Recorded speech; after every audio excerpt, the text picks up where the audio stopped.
سبحان الله رب العالمين والحمد لله رب العالمين. وقد قال الله تعالى في القرآن الكريم والفرقان المجيد: يمحق الله الربا ويربي الصدقات. قال نبينا رسول الله صلى الله عليه وسلم: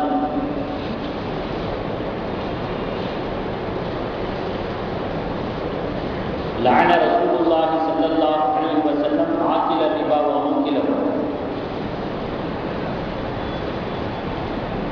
وكما قال عليه الصلاة والسلام. நிறையுடைய வாழ்வழிக்கு நெடுநிலத்தை காப்பதற்கு மறையளித்த இறைவனுக்கு மாபெரும் புகழனைத்தும்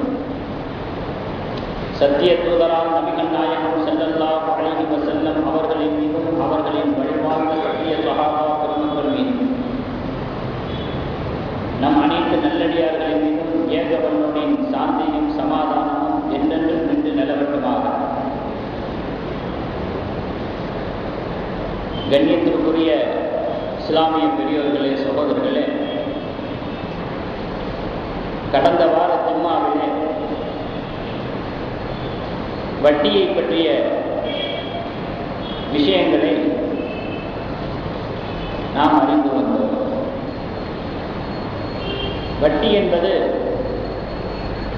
அது வட்டிதானா என்று நம்மால் அறிந்து கொள்ள முடியாத அளவிற்கு பலவிதமான தோற்றங்களிலே, உருவங்களிலே, தோரணைகளிலே, வர்ணங்களிலே, பன்முக தோற்றங்களாக சமுதாயத்திலே உலாவி வந்து கொண்டிருக்கிறது. அது எத்தகைய தோற்றத்தில் வந்தாலும் ஹராம் தான், தடைதான். அதனுடைய அசல் உருவம் மாறினாலும் கூட வட்டியோடு அது தொடர்பு கொண்டிருக்கிற பொழுது, சம்பந்தப்பட்டிருக்கிற பொழுது, அது ஒரே மாதிரியான ஒரு அனுமதிக்கப்படாத ஒரு தடை உத்தரவுக்கு பொருத்தமானதாகத்தான் இருக்கும். ஏனென்று சொன்னால், சின்ன ஹராமும் பெரிய ஹராமும் அப்படிங்கிறதெல்லாம் இல்லை. ஹராம்னா அது முடிஞ்சு விஷயம், விளக்கப்பட்டதுன்னு அர்த்தம்.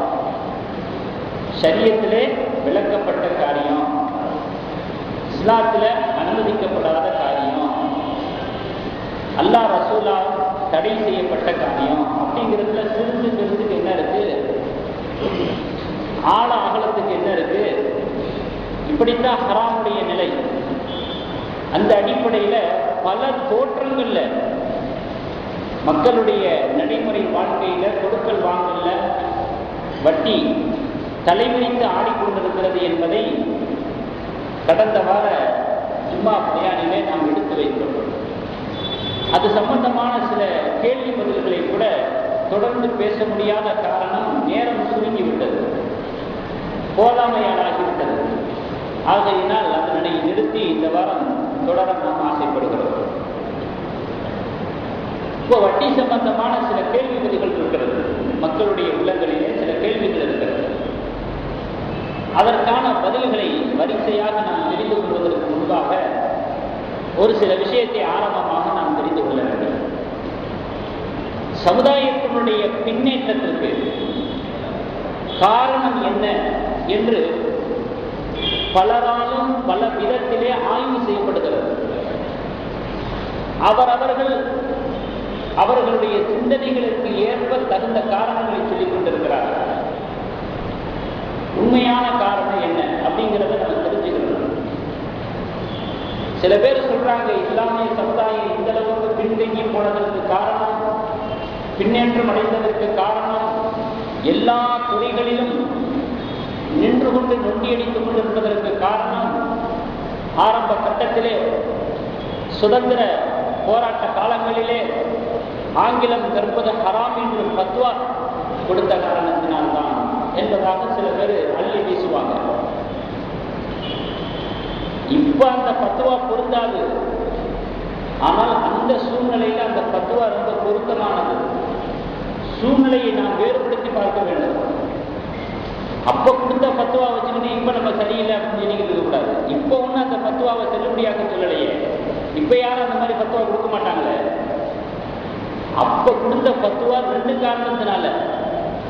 ஒன்று, இந்த நாட்டுக்கு நான் செய்த தியாகம், அந்நியர்களை விரட்ட, அந்நியர்களிலிருந்து இந்த நாட்டை காப்பாற்ற என்பது ஒரு காரணம். அது ஒரு காரணம், அவ்வளவுதான். வீணான காரணம் என்ன தெரியுமா? அவர்கள் நாட்டை மட்டும் அபகரிக்க வரல, ஷரியத்தையே அழிக்க வந்தார்கள். மதரசாவில் கை வச்சாங்க, தீன்ல கை வச்சாங்க, இஸ்லாத்துல கை வச்சாங்க, மிகப்பெரிய ஒரு சதி வேலைகளை செய்ய ஆரம்பிச்சாங்க. இவர்களை விட்டா தீனுக்கு ஆபத்துங்கிற ஒரு நிலையில தான் அவர்களிடத்துல எந்த விதமான தொடர்பும் வச்சுக்கூடாது, அவர்களுடைய மொழியை கூட கற்றுக்கூடாதுன்னு சொன்னாங்க. தீனுக்கு செய்த தியாகம், நாட்டுக்கு செய்த தியாகம். ஆக அந்த காலத்தில் அப்படி ஒரு பத்துவா அது பொருத்தமானதாக இருந்துச்சு. ஆக அதை இப்போ ஒரு ஆய்வுல சொல்லிக்கிட்டு இருப்பாங்க. 2வது, நவீன விஷயங்களுக்கு தோதுவாக இஸ்லாத்தை அனுசரித்து கொண்டு போகலை அப்படின்பாங்க. போட்டோ, வீடியோ, மீடியா, சினிமா, இந்த மாதிரி விஷயங்களுக்கெல்லாம் அது ஹராமு, இது ஹராமு. நாடு போற வேகத்துல, காலம் போற வேகத்துல ஈடு கொடுக்குற மாதிரி இஸ்லாத்தை அப்படியே அனுசரித்து கொண்டு போகாம எதுக்கெடுத்தாலும் ஹராமம் ஹராமம் முட்டுக்கட்டை போட்டுக்கிட்டு அது கூடாது இது கூடாது அப்படின்னு பேசக்கூடியவர்களும் எழுதக்கூடியவர்களும் இருக்கிறாங்க. இவைகளெல்லாம் அனுமதிக்கப்படுகின்ற வரை பிரச்சனை இல்லை. போட்டோவா இருந்தாலும் சரி, மீடியாவா இருந்தாலும் சரி, வீடியோவா இருந்தாலும் சரி, அனுமதிக்கப்பட்டிருக்குது சில காரணங்களுக்காக. அது வரைக்கும் தான் சமுதாயத்துக்கு நல்லது. அனுமதிக்கப்படாத ரீதியில அந்த மாதிரியான பொருள்களை நம்ம எதிர்பார்த்தோம் அப்படின்னு சொன்னா அது சமுதாயத்தினுடைய ஒழுக்கத்துக்கு ஆபத்தான, மனித வாழ்க்கையினுடைய முறைப்பாட்டுக்கு எதிரான. அது நல்ல சிந்தனை உள்ளவர்கள் யாருமே அதுக்கு உடன்பட மாட்டாங்க. ஒழுக்கம் உயிரினும் மேம்பப்படும் என்று வள்ளுவன் கூறியிருக்கிறார். காந்தி என்பவர் கூட, தேசத்தந்தை என்பதாக சொல்லப்படக்கூடிய, பாராட்டப்படக்கூடிய காந்தி என்பவர் கூட ஒழுக்கத்தை விலை கொடுத்துத்தான் மனித சமுதாயம் கல்வியில முன்னேறணும் அப்படின்னு சொன்னா அப்படிப்பட்ட கல்வியே தேவையில்லைன்னு சொன்னார். மதுவினுடைய வருமானத்தை வச்சுதான் கல்வி நிறுவனங்களை நடத்த முடியும் அப்படின்னு சொன்னா என்னுடைய மக்கள் கல்வி அறிவே இல்லாம போகணும், கல்வியை விட ஒழுக்கம் தான் முக்கியம் என்பதாக அவரோட சொல்லி வச்சார். ஆக இது ஒரு நல்ல சிந்தனையாளர்களோட இது ஒத்துக்க மாட்டாங்க. நவீன விஷயங்கள்ல ஒரு அளவை தாண்டி போகிறது. அதனால இதையும் ஒரு காரணமாக நம்ம சொல்ல முடியாது. இஸ்லாமிய சமுதாயத்தினுடைய பின்னேற்றத்துக்கு சரி சரி பொருளாதார ரீதியாக இஸ்லாம் பின்னடைவில் இருக்கு, இஸ்லாமிய மக்கள் பின்னடைவில் இருக்கிறாங்க. அதுக்கு காரணம் என்ன அப்படின்னு சொன்னா அதுக்கு ஒரு காரணம் சொல்றாங்க. வட்டிங்கிற ஒரு விஷயத்துல முட்டுக்கட்டை போட்டுக்கிட்டு இருக்கிறதுனாலதான் பொருளாதாரத்தை நம்ம சீக்கிரமா வளர முடியல. வட்டியின் மீது இருக்கக்கூடிய தடையை நீக்கணும், வட்டியை ஆகமாக்கணும், அப்பத்தான் எதிராளிகளோடு நம்ம போட்டி போட்டு முன்னேற முடியும் அப்படிங்கிற ஒரு நவீன சிந்தனையாளர்கள் கூட உளறி தெரிந்து கொண்டிருக்கிறார்.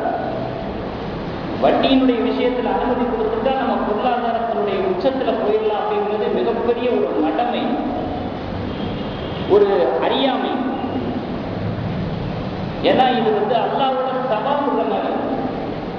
அல்லாஹ் தெளிவா சொல்றார் 2வது ஜுஸுல, யம்ஹகுல்லாஹு ரிபா, அல்லாஹ் வட்டியை அழிக்கிறான், வயுர்பி ஸதகா, தான தர்மங்களை ஊக்குவிக்கிறான், வளர்க்கிறான். இப்படி தெளிவாக திருவசனம் எடுத்து இருக்க வட்டியை கொண்டுதான் பொருளாதாரத்தினுடைய வளர்ச்சி இருக்குதுங்கிறது அல்லாஹ்விடத்துல ஆர்கியூமெண்ட் பண்ற மாதிரி, அல்லாஹ்வுக்கு ஒரு எதிரான வாதத்தை கொண்டிருக்கிற மாதிரி. அல்லாஹ்வோட வாதம் புரிந்தவன், அல்லாஹ்வுடைய எதிர் நிலைப்பாட்டில் இருந்து பேசினவன் என்ன ஆனா? ஷைத்தான். எதிர்வாதம் பேசினானா இல்லையா? சில சமயங்கள்ல அது அறிவுக்கு புரிஞ்சு கூட போகலாம், லாஜிக்கா கூட இருக்கலாம். ஆனால் முக்காலத்தையும் அறிந்தவன், எல்லாவற்றையும் சூழ்ந்து அறிந்தவன் அல்லாஹ். அவனுடைய அறிவுக்கு முன்னாடி நம்முடைய அறிவு ஒண்ணுமே கிடையாது. அதை விளங்கிக் கொள்ளணும், அதுதான் ஈமான். ஷைத்தான் என்ன எதிர்வாதம் பண்ணா? மண்ணால படைக்கப்பட்ட ஆதமுக்கு நெருப்பால படைக்கப்பட்ட நான் சாஷ்டாங்கம் செய்வதா, நான் சிரம்படிவதா? மண் உயர்ந்ததா, நெருப்பு உயர்ந்ததா? உயர்ந்த நெருப்பு தாழ்ந்த மண்ணுக்கு எப்படி தலை சாய்க்க முடியும்? அப்படின்னு ஆர்கியூமெண்ட் பண்ணா என்னாச்சு அவருடைய நிலைமை? இதே மாதிரி தான். வட்டியை கொண்டு பொருளாதாரத்தினுடைய வீழ்ச்சி தான் இருக்கிறதே தவிர வளர்ச்சி இல்லை என்பது இறைவாக்கு, இறை உறுதிமொழி. அதற்கு எதிரான நிலைப்பாட்டை நாம் கொண்டிருந்தால், அவனிடத்திலேயே நாம் எதிர்வாதம் புரிய தயாராகிவிட்டால், அது நிச்சயமாக நஷ்டத்துக்கு மேல் நஷ்டத்தை கொண்டு வந்து விட்டுவிடும். இது ஒரு குழந்தைத்தனமான அறிவு. ஏன்னா கண் கூட தெரியுது, 10 ரூபா கொடுத்த இடத்துல 20 ரூபாய் வருது. 1000 ரூபாய் கடன் கொடுத்தா அடுத்து வசூலிக்கும் பொழுது 1200 ரூபாய் வருது. கண் கூட தெரியுது பொருளாதார பெருக்கம், கண் கூட தெரியுது பொருளாதார ரெட்டிப்பு வளர்ச்சி.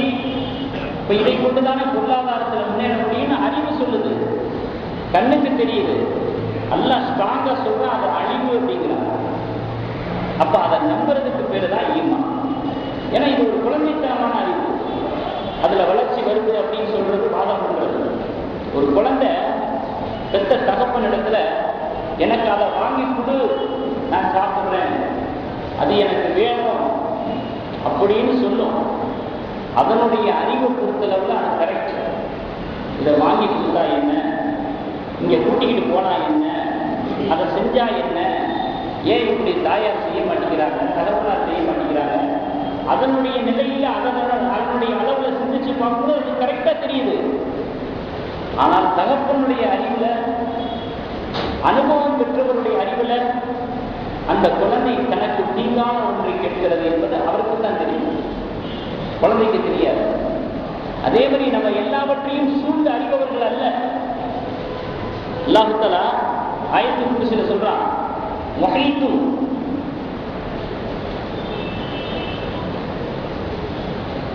முஹீத்துன் அப்படின்னா சூழ்ந்து அறியறதுன்னு அர்த்தம். எதையும் விட்டு வைக்கிறது இல்லை. அப்படிப்பட்ட ஒரு அறிவை பெற்றவன் அல்ல. சாதகம் பாதகம் அத்தனையும் அவனுக்கு அத்துப்படி. நமக்கு தெரியுமா? ஏதாவது தொழுதுக்கு வீட்டுக்கு போய் சேருவோம் நமக்கு தெரியுமா? போட்ட முதலீடுக்கு லாபம் எடுத்துட முடியுங்கிறது நமக்கு தெரியுமா? எதிர்வரக்கூடிய ரமலான ஆயுள் பாக்கியத்தோடையோ ஆரோக்கியத்தோடையோ பெற்றுவிடலாம் என்று நமக்கு தெரியுமா? அடுத்த நொடி என்ன நடக்கும் தெரியுமா? அடுத்த நிமிஷம் இந்த பலகீனத்தை ஒத்துக்கொண்டு தானே ஆகணும், இந்த வீக்னஸை ஒத்துக்கொண்டு தானே ஆகணும். அப்ப யாரிடத்துல போய் ஆர்கியூமெண்ட் பண்றது, யாருடைய வாதத்துக்கு முன்னாடி எதிர்வாதம் பேசுறது? அது இந்த மாதிரியான ஒரு சிந்தனை நிலைப்பாடு இருக்கிறது. இதற்கு பேர் தான் ஈமான். அதனால அல்லாஹ் சொல்ற வட்டி கூடாது, அதை நம்பிக்கிட்டு போய்கிட்டே இருக்க வேண்டியதான். உட்கார்ந்து ஆய்வு செஞ்சுக்கிட்டு கூடாது. அதன் மீது இருக்கக்கூடிய நம்பிக்கையை நம்முடைய செயல்பாடுகள்ல, நடைமுறைகள்ல, கொடுக்கல் வாங்கல நிரூபிக்கிறது தான் ஒரு ஈமான்தாரியினுடைய வேலை. இதுவரை நம்ம விளங்கிக்கிட்டதுக்கு பிறகு மக்கள்ல ஏன் காரணம் என்னங்கிறதை நம்ம விளைவிக்கிறோம். இந்த அளவுக்கு வட்டியில ஏன் இஸ்லாம் பிடிவாதமாக இருக்கிறது, அது கூடாது அப்படிங்கிற விஷயத்துல அப்படின்னு சொன்னா, வட்டியை பொறுத்தளவுல அதுல ஈடுபடக்கூடிய எல்லாருமே முன்னேறி விடுவதில்லை. அப்படி ஒரு கால் முன்னேறிவிட்டால், பொருளாதாரத்தில் அப்படியே முன்னேறிவிட்டால் அதை கொண்டு பயன்பெறுவதில்லை. ரெண்டு வேற வேற. பொருளாதாரத்தில் முன்னேறுறதுங்கிறது வேற, அந்த பொருளாதாரத்தை கொண்டு பயன்பெறுவது என்பது வேற. ஒண்ணு முன்னேற முடியாது, அப்படியே முன்னேறினால் அதிலே பயன் பெற முடியாது. பயன் பெற முடியாத பொருளாதாரம் என்ன பொருளாதாரம்? பயன் தராத வசதி அது என்ன வசதி? அது பயன் தராதுங்கிறதுல எல்லாம் வந்துடுது. நிம்மதி வந்துடுது, கவலை இல்லாதது வந்துடுது, சந்தோஷம் எல்லாமே அடங்கிடுது அதுல. அந்த மாதிரி பயனை அது தரல அப்படின்னா அந்த வசதி எதுக்குன்றேன், அந்த பொருளாதாரம் எதுக்கு? அதனால் பொருளாதார முன்னேற்றம் என்பது வேறு, அந்த பொருளாதாரத்தை கொண்டு பயன் பெற முடியவில்லை என்பது வேறு. இப்படியாக ஆகிறது. இரண்டாவது, வட்டி விஷயத்துல கொடுக்கல் வாங்கல்ல ஈடுபட்டு கொண்டே இருக்கிற பொழுது அவருடைய உள்ளம் கெட்டியாகி போய்விடுகிறது, இறுக்கமாகி போய்விடுகிறது. அதுல எந்த விதமான ஒரு இலகுத்தன்மையும் இல்லை. அப்படியாக ஆகிடும், இரக்கம் எடுபட்டு போய்விடும். பெருமானார் ஸல்லல்லாஹு அலைஹி வஸல்லம் சொன்னாங்க, இரகமும் மண்பில்லார், இரகமும் மண்பில்லார், பூமியில உள்ளவர்களின் மீது நீங்கள் இரக்கம் காட்டுங்கள்.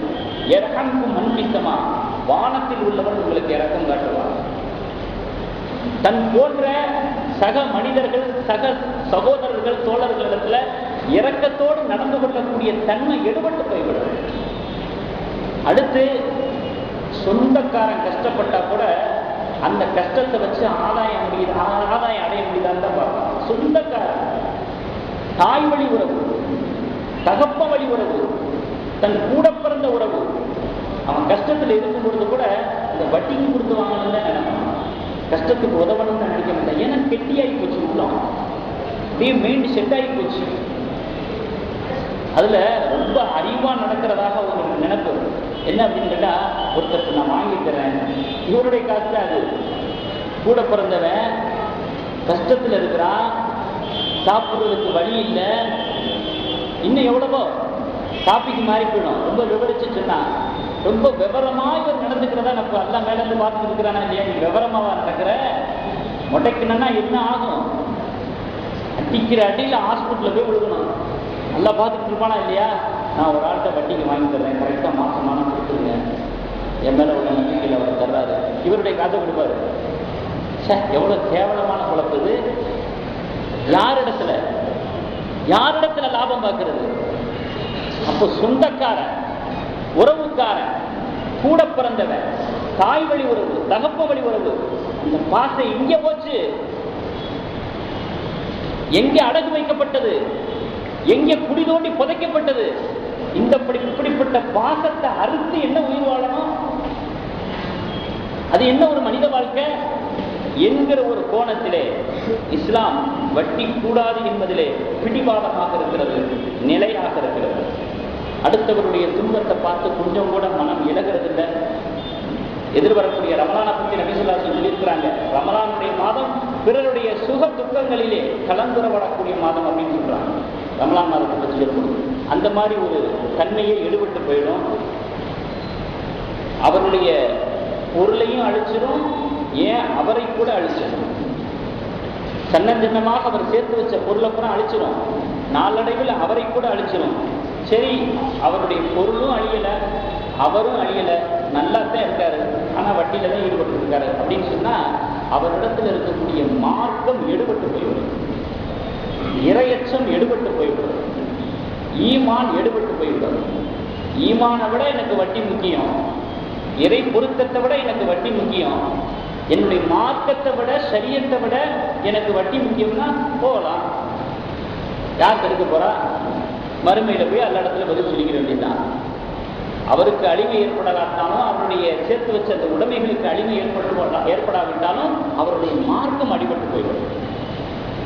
இறை உணர்வு, இறை சிந்தனை, இறை அச்சம், தீனுடைய வாட எடுபட்டு போய்விடும். தேவையா அப்படிப்பட்ட பொருளாதாரம் என்பதை நாம் கவனத்தில் கொள்ள வேண்டும். சரி, ஏன் அப்படி இருந்து பொருளாதாரத்திலேயே இஸ்லாமியர்களுடைய விஷயத்துல ஒரு மந்தமான ஒரு நிலைப்பாடே இருக்கிறது? அந்த மந்தமான நிலைப்பாடை சரி செய்வதற்கு ஏதாவது வழி இருக்கா? இஸ்லாம் ஏதாவது தீர்வு சொல்லுதா? கூடாதுன்னு சொல்லலாங்க. தீர்வு என்ன?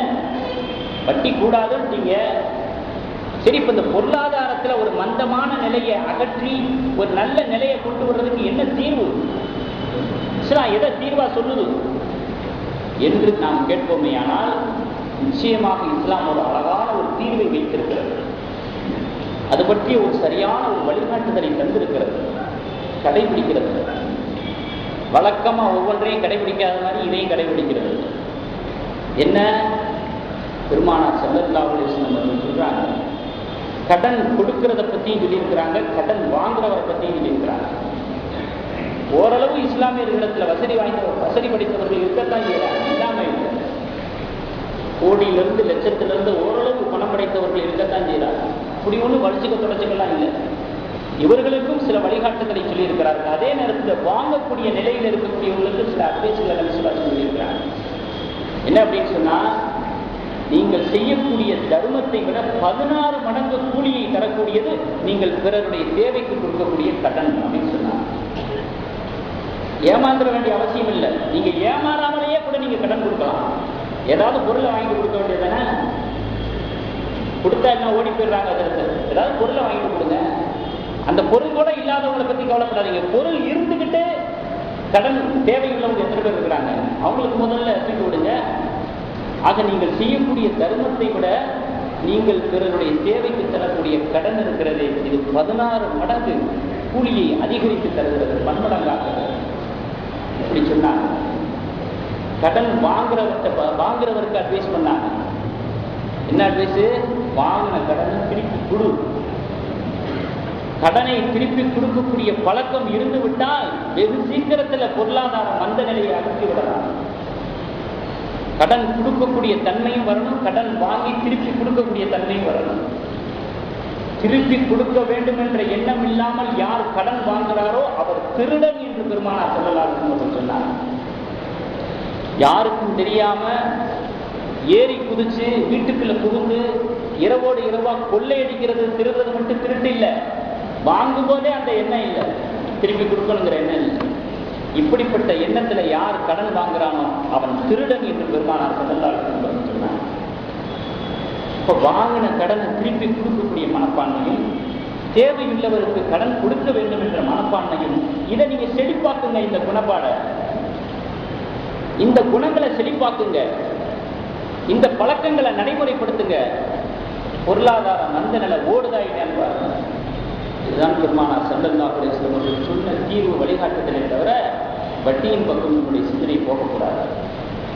வட்டியில போனாத்தான் வியாபாரம் பண்ண முடியும், வட்டியில போனாத்தான் வீடு வாங்க முடியும், வட்டியில போனாத்தான் வாகனம் வாங்க முடியும். இப்படி நமக்குள்ளேயே ஒரு பிரெயின் வாஷ் செய்யப்பட்டு விட்டது.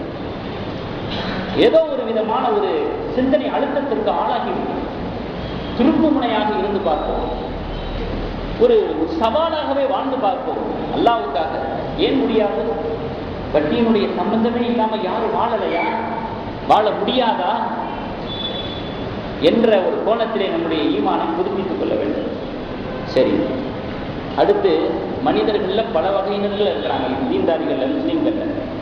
சில பேருடைய சிந்தனை எப்படி இருக்குதுன்னு கேட்டா, வட்டி கொடுக்கிறது வாங்குறது இது மட்டும் இல்லை, அது சம்பந்தப்பட்ட எந்த விஷயத்தை பற்றியும் சிந்திக்கிறதே இல்லை, அதை பற்றி ஒரு அச்ச உணர்வே கிடையாது. இப்படிப்பட்ட ஒரு சிந்தனை உள்ளவர்கள் இருக்காங்க. இது சத்தமல்லாஹு அலா குலூபிஹிம் வ அலா சம்இஹிம் வ அலா அப்சாரிஹிம் என்று அல்லாஹ் குர்ஆன்ல சொல்றாங்க. அவங்களுடைய காதுகள்ல, அவங்களுடைய வாயில, அவங்களுடைய கண்ணுல எல்லாம் நம்ம உத்தரவிட்டோம். இது ஒரு வறண்ட உள்ளம். சில மழை பொழியும் பொழுது சில பகுதிகளில் போய் அந்த மலைக்குழி விழுகுது. அந்த பகுதியில் விழுகிறதுனால ஒரு புண்ணியமும் கிடையாது. அதுக்கு கட்டாந்தரைன்னு சொல்லுவாங்க. வறண்ட பூமி. இந்த வறண்ட பூமியோடு சேர்ந்தது இந்த வறண்ட உள்ளம். இப்படியும் ஒரு சில வகையினர்கள். இன்னொரு சில வகையினர்கள் இருக்காங்க. வட்டி வாங்கக்கூடாது, கொடுக்கக்கூடாதுங்கிறதுல கண்ணும் கருத்துமா இருப்பாங்க. ஆனா எதுலெல்லாம் இந்த வட்டி கலந்துருக்குங்கிறதுல கவனக்குறைவா இருந்துருவாங்க. இப்படியும் சில பேர் இருக்கிறாங்க. மூன்றாவது வகையினர்கள் வட்டி கொடுக்கக்கூடாது, வாங்கக்கூடாதுங்கிறதுலையும் கவனமா இருப்பாங்க, வட்டி கலந்துடக்கூடாதுங்கிறதுலையும் கவனமா இருப்பாங்க. இது மூணாவது வகையினர்.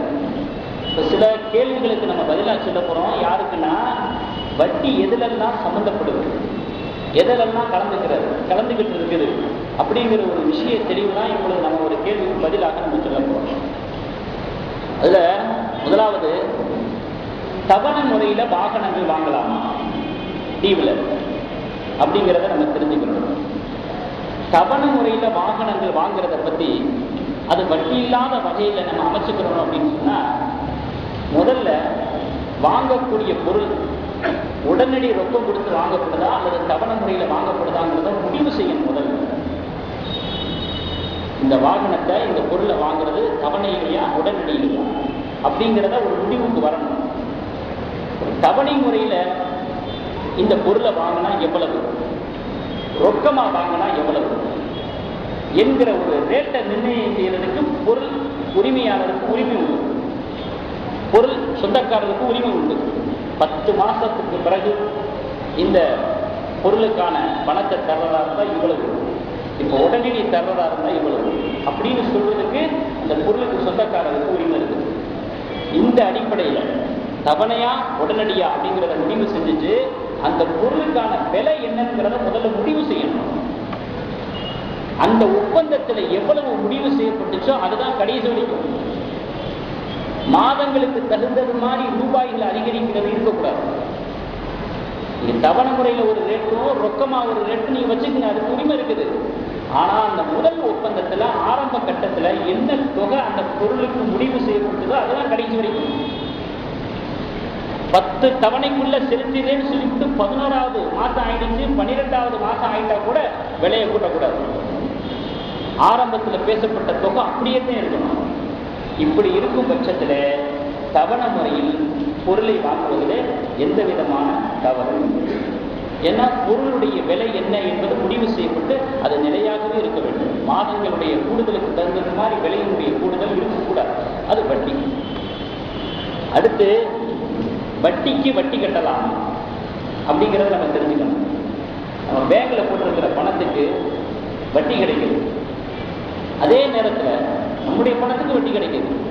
அதே சமயத்தில் இவர் நிர்பந்த சூழ்நிலையினால பேங்க்ல வட்டிக்கு வாங்கிட்டாரு, அதுக்கு வட்டி கட்ட வேண்டியிருக்கு. இவருக்கு ஒரு வைப்பு தொகையில வட்டி வந்துகிட்டு இருக்குது, அதே நேரத்தில் இவர் வட்டி கட்ட வேண்டிய ஒரு நிலையிலையும் இருந்து கொண்டிருக்கிறார். இப்ப இந்த வட்டி பணத்தை எடுத்து அந்த வட்டிக்கு அடைக்கலாமா அப்படின்னு சொன்னா கூடும், தவறு இல்லை. ஏனென்றால் நாம் சம்பாதித்த ஹலாலான பொருளை, ஹலாலான பணத்தை ஒரு ஹராமான செயலுக்கு கட்டுறது அவ்வளவு பொருத்தமானதல்ல. ஏன்னா வட்டிங்கிறது ஹராமான செயல். நம்ம ஹலாலா சம்பாதிச்ச பணத்தை கொடுக்கறதுக்கு பதில வட்டி இருக்குது பாருங்க, நமக்கு நம்ம போட்ட பணத்துக்கு இருக்கக்கூடிய வட்டி, அந்த பணத்தை எடுத்து நாம் செலுத்த வேண்டிய வட்டிக்கு கட்டுறதுல எந்த விதமான தவறும் இல்லை என்பது மசாயிலாக இருக்கிறது. அடுத்து நம் மீது அரசாங்கம் வரி விதிக்குது. அந்த வரியில 2 வகையான வரி இருக்குது. ஒன்று வாஜிபான வரி, இன்னொன்று ஜபரியான வரி. வாஜிபான வரி அப்படின்னு சொன்னா அவசியமான வரி. ரெண்டாவது ஜபரியான வரி அப்படின்னு சொன்னா நிர்பந்திக்கப்பட்ட ஒரு வரி. இப்படி 2 வகையா இருக்குது. அவசியமான வரி அப்படின்னு எடுத்துக்கும் பொழுது தண்ணீர், சாலை வசதி, மின்சாரம், மருத்துவமனை, பூங்கா அல்லது நூலகம், இது போன்ற விஷயங்களுக்கெல்லாம் வரி வசூலிக்குது அரசாங்கம்.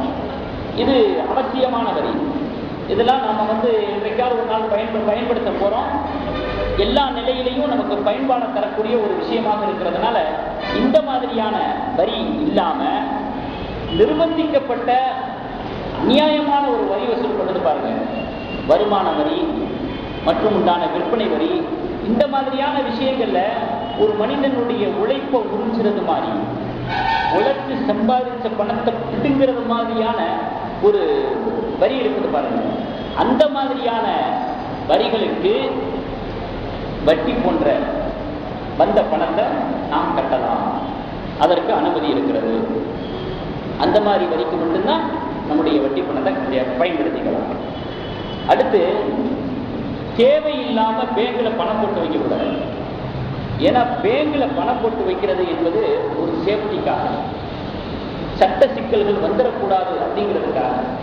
அதனால அவசிய தேவை இல்லாமல், இது போன்ற ஒரு அத்தியாவசியமான காரணங்கள் இல்லாமல் பேங்க்ல வெறுமனே பணத்தை போட்டு வைக்கிறத தவிர்த்துக் கொள்ளணும்.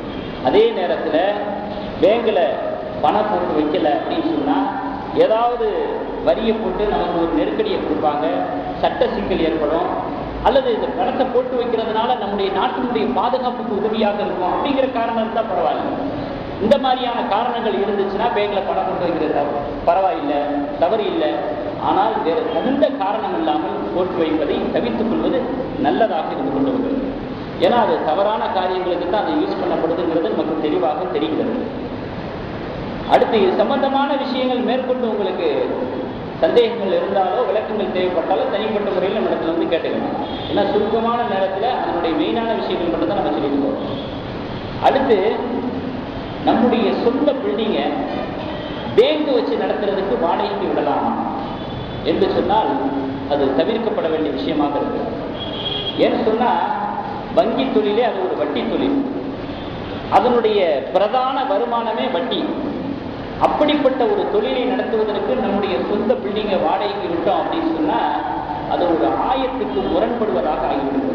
எல்லா ஆயத்தில் சொல்கிறான், 5வது அத்தியாயம் 2வது வசனம், ஆவணும் ஆயுள்புத்தி வத்தக்குவா, நல்ல விஷயங்கள்ல ஒருவருக்கொருவர் உதவியை செய்து கொள்ளுங்கள். வலாத்த ஆவணும் அலை இஸ்மி ஒரு பாவமான விஷயங்கள்ல ஒருவருக்கொருவர் உதவியாக இருந்து கொள்ளாதீர்கள். அப்போ ஒரு வட்டி தொழிலுக்கு, ஒரு தவறான ஒரு தொழிலுக்கு நம்மளும் ஒரு வகையில உடந்தையாக இருப்பது போன்று ஆகி விடுகிறது. அதனால வங்கி நடத்துவதற்கு நம்முடைய சொந்த பில்டிங்கை வாடகை கொடுக்கிறது அது தவறான விஷயமாக இருக்கிறது. அடுத்து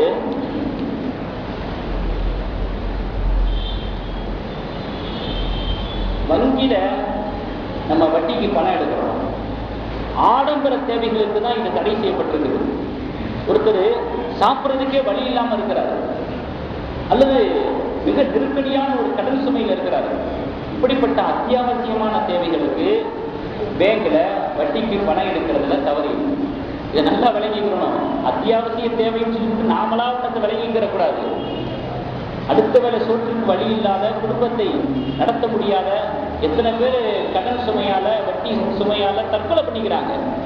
அப்போ உயிருக்கே ஒரு ஆபத்து ஏற்படுது அப்படிங்கிற ஒரு நிலையில எத்தனையோ விஷயங்கள் அனுமதிக்கப்படுகிறது. அந்த மாதிரியான ஒரு நிலையில ஆடம்பர தேவை இல்லாம அத்தியாவசிய தேவை என்கிற அடிப்படையில அந்த வட்டிக்கு வாங்குவது கூட பேங்கிலே அனுமதிக்கப்படுகிறது. காரணத்தை நல்லா தெரிஞ்சுக்கிறோம். பொதுவாக விளங்கிக்கிட்டு பேங்க்ல பணம் வாங்க சொல்லிட்டாரு கட்டோடி மாம் சொல்லி கூடாது. இன்னும் தேவைப்பட்ட அதை பற்றிய கூடுதல் விளக்குறது கூட நம்ம சொல்லுவோம். விஷயத்தை விளக்குறது என்னன்னா, ஆடம்பர தேவையா அத்தியாவசிய தேவையா, அந்த அத்தியாவசிய தேவையில என்ன ஒரு நெருக்கடியான ஒரு நிலை, இதையெல்லாம் அலசி ஆராய்ந்துதான் அந்த மசாயில நம்ம விளங்கணும். அதை நான் சொல்லிட்டேன்.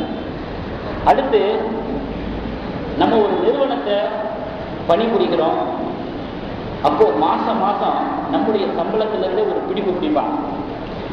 அதை அப்படியே கொஞ்சம் கொஞ்சமாக சேர்த்து வச்சு ஓய்வு பெறக்கூடிய சமயத்தில் மொத்தமாக கொடுக்கும் பொழுது அரசாங்கமும் தன் பங்குக்கு அதை ரெட்டிப்பாக்கி தரும். சேம நிதி.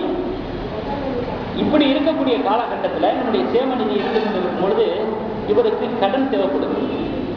அப்போ இவர் கடன் கேட்கும் பொழுது அவருக்கான அந்த சேம நிதியிலிருந்தே கடன் கொடுக்குறாங்க. அப்படிலாம் உங்களுக்கு என்னைய விட நல்லாவே தெரியும். மசாயில சொல்றதுக்காண்டி நான் ஆரம்பத்திலிருந்து சொல்லணுங்கிறக்காண்டி சொல்றேன்.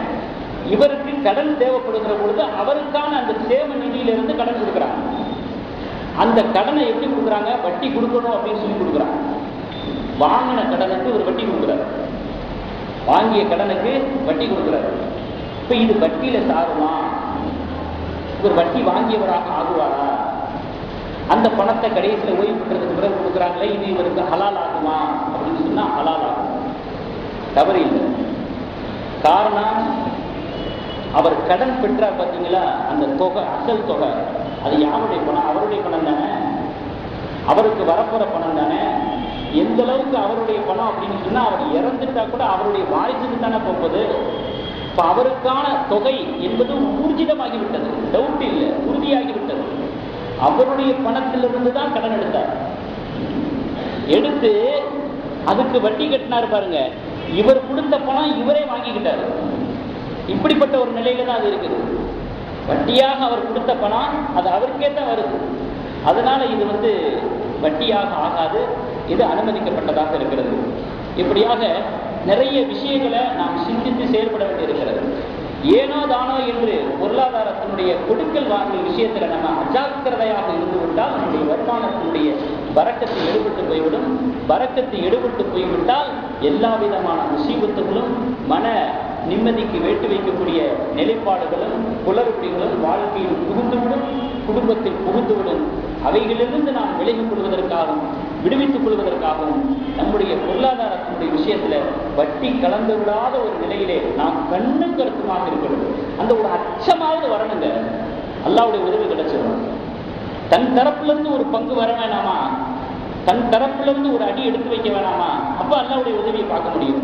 அந்த அடி கூட எடுத்து வைக்காம, அந்த தன்முனைப்பு கூட இல்லாம அப்படியே இருந்தா எப்படி அல்லாஹ்வுடைய உதவி கிடைக்கும்?